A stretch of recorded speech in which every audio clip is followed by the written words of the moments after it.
মাছ শিকার করার জন্য পুরোপুরি একটি জাতিকে আল্লাহ তাআলা বাদর বানিয়ে দিয়েছিলেন। এখন বলতে পারেন, মাছ শিকার কি কোনো অপরাধ হলো নাকি? আল্লাহ তাআলা যা বুঝেন আমরা তা বুঝি না। তো জাদুঘর টিভির আজকের এপিসোডে আমি আপনাদের জানাতে চলেছি, মাছ শিকারের মধ্যে এমন কি অপরাধ ছিল যে পুরোপুরি একটি জাতিকে আল্লাহ তাআলা বাদর বানিয়ে দিলেন। তো চলুন জেনে আসি। মহানবী সাল্লাল্লাহু আলাইহি সাল্লামের পর যদি কোনো নবীর কণ্ঠ সুন্দর হয়ে থাকে, তা হলো দাউদ আলাইহিস সালামের। তার কণ্ঠ অনেক মিষ্টি ছিল, এতটাই সুন্দর যে তিনি যখন যাবত তেলাওয়াত করতেন তখন পশু পাখি, বৃক্ষ কিংবা প্রকৃতি সকলেই মনোযোগ দিয়ে শুনত। তেমনি সুন্দর সমুদ্রের মাছও। প্রত্যেক শনিবার তিনি আকাবা উপসাগরের তীরে বসে যাবত তিলাওয়াত করতেন। ওনার সুরের এত মাধুর্য ছিল যে আকাবা উপসাগরের মাছগুলি তার তেলাওয়াত শুনতে ডাঙায় চলে আসত। এই দৃশ্য দেখে দাউদ আলাইহিস সালামের কওমের লোকেরা ওই মাছ ধরতে শুরু করে, বেশি মাছ পাওয়ার আশায়। তাই আল্লাহ তাআলা শনিবারে মাছ ধরা হারাম করে দেয়। কিন্তু দাউদ আলাইহিস সালামের কওমের লোকেরা লোভী হয়ে পড়ে এবং শয়তান তাদেরকে এই বুদ্ধি দেয় যে তোমরা নিরাশ কেন হচ্ছ? আল্লাহ তাআলা তো শুধু শনিবারে মাছ ধরতে নিষেধ করেছেন, কিন্তু ফাঁদ পেতে কিংবা জাল দিয়ে বেড়া দিতে নয়। তাই তোমরা শনিবারে মাছ ডাঙায় আসার পর জাল দিয়ে বেড়া দিয়ে দেবে, যাতে কোনো মাছ বেরোতে না পারে, এবং রবিবারে এগুলো ধরে নিয়ে খাবে আর বিক্রি করবে। শয়তানের এই প্ররোচনায় এই গোত্রের কিছু লোক আল্লাহ তাআলার উপর দিয়ে কৌশল ঘাটাতে শুরু করে। কিন্তু পৃথিবী হোক বা অন্য কোনো গ্রহ, আল্লাহ তাআলার থেকে বেশি কৌশলী তো আর কেউ হতে পারে না। কৌশল কাটিয়ে দাউদ আলাইহিস সালামের কওমের লোকেরা পরিকল্পনা করে যে শনিবারে তারা মাছ ধরবে না, তারা মাছ ধরবে রবিবারে।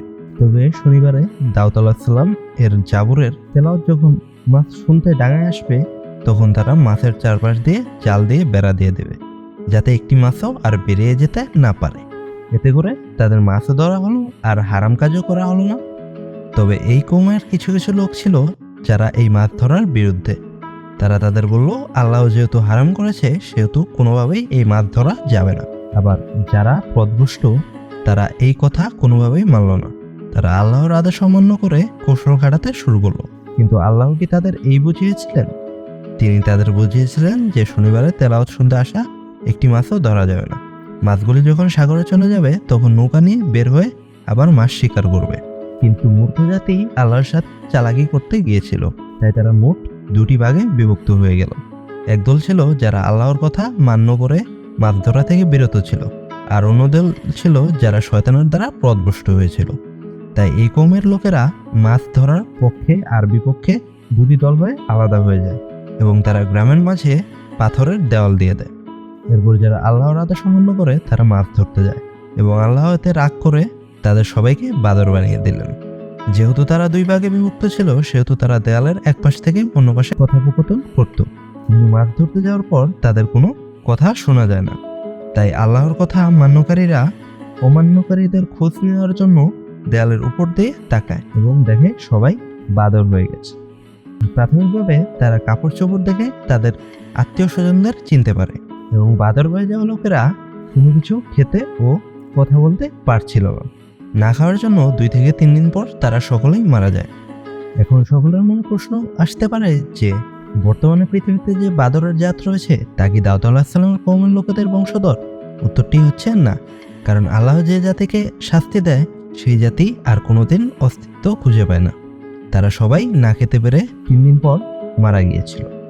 এখন অনেকের এমন মনে হচ্ছে যে ডারউইনের মতবাদের মতো মানুষ বাদরের বিবর্তিত ও অভিজাতিত রূপ। কথাটির কোনোই গ্রহণযোগ্যতা নেই। সৃষ্টির শুরু থেকেই বাদর ছিল আর এখনো আছে। আর আমরা জানি যে মানুষ কিভাবে সৃষ্টি হয়েছে, এবং আদম আলাইহিস সালাম এবং মা হাওয়ার থেকে পুরো মানব জাতির সৃষ্টি, আর আদমকে আল্লাহ তাআলা নিজেই সৃষ্টি করেছেন। এখন আপনারা বলতে পারেন যে শনিবারে কি তাহলে মাছ ধরা যাবে না? এর উত্তরটি হচ্ছে হ্যাঁ, অবশ্যই শনিবারে মাছ ধরা যাবে। শনিবারে মাছ ধরা শুধুমাত্র হারাম ছিল দাউদ আলাইহিস সালামের কওমের লোকেদের জন্য। তো ভিডিওটি ভালো লাগলে লাইক ও শেয়ার করতে পারেন। আর কি বিষয়ে ভিডিও পেতে চান তা কমেন্ট করে জানান। আর এমন নতুন বিষয় জানার ইচ্ছা থাকলে জাদুঘর টিভি চ্যানেলটি সাবস্ক্রাইব করে পাশে রাখা বেল আইকনটি প্রেস করুন। ধন্যবাদ।